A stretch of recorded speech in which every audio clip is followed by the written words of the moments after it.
सरस्वती जी और उनकी बहू रश्मि के बीच एक दिन बहस छिड़ जाती है।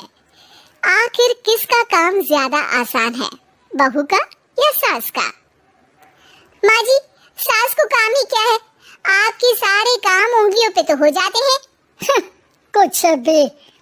हाँ, हिसाब तो उंगलियों पे ही हो जाता है ना। अरे बेटा, ऐसा सिर्फ अभी लगता है, जो मुझे करना पड़ता है ना वो तुझे करना पड़े तो समझ आएगा कि असली काम का पहाड़ कैसा होता है।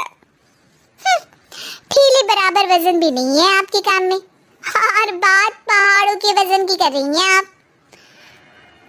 तू ऐसा करती ही क्या है घर में बेटा, ये तो बता मुझे। मैं थोड़ी ना कुछ करती हूँ, सब जादू से हो रहा है इस घर में। अरे एक दिन मेरा काम करोगी तो समझ आएगा। Okay okay, shut up. कल से मैं घर के काम करूंगी और तू मेरी जगह हर चीज का हिसाब रखना, ठीक है? ठीक है, ये भी कर लेते हैं। ये सास बहू की डील के बारे में रश्मि के पति अमन को नहीं पता था और ना ही अमन के पिताजी सुरेश जी को। पर गेहूं के साथ साथ जैसे घुन भी पिस जाता है, ये दोनों भी पिसने वाले थे। सुबह अमन उठकर रेडी होता है ऑफिस जाने के लिए, तो पता है उसके कपड़े नहीं निकले हुए हैं। अरे रश्मि, तुमने मेरे कपड़े नहीं निकाले? अपनी माँ से पूछो ना, उन्हीं का काम है ये। अमन अपनी माँ के पास जाता है। अब मेरे कपड़े आज आप देने वाले हो क्या माँ?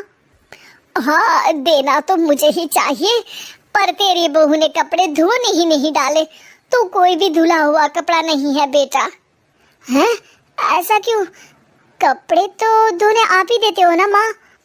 अरे बहू ने तुझे बताया नहीं, अब हम अदल बदल गए हैं, मैं अब बहू और तेरी बीवी सास।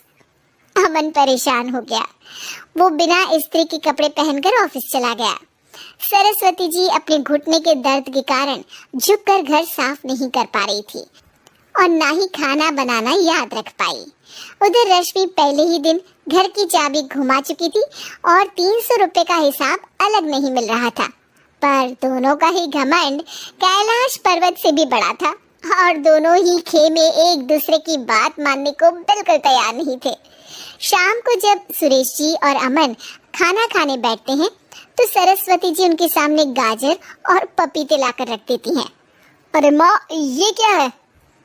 ख्याली पुलाव के साथ सलाद। माँ जी खाना बनाना भूल गई लगता है।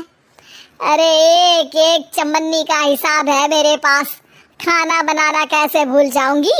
ये तो मैंने पढ़ा था कि फल फ्रूट खाने से सेहत अच्छी रहती है, इसीलिए ये ले, एक फल खा ले। रात को सुरेश जी और अमन अपनी मीटिंग बिठाते हैं अकेले में। बाबूजी, इनकी लड़ाई के कारण ना हमें ठीक से खाना मिल रहा है, उल्टा घर के सारे काम रुक गए हैं। हाँ बेटा, 2 भैंसों की लड़ाई में बेचारे खेत के पौधों का भी नुकसान हो रहा है। पर पापा, क्या बताऊँ आपको, मैंने माँ को इस महीने की 2 तारीख को बिजली के बिल के पैसे दिए थे। आज बिल भरने के लिए मांगने गया तो पता चला कि रश्मि उन पैसों से गैस सिलेंडर ले आई। अच्छा, तो सिलेंडर के पैसों का क्या हुआ?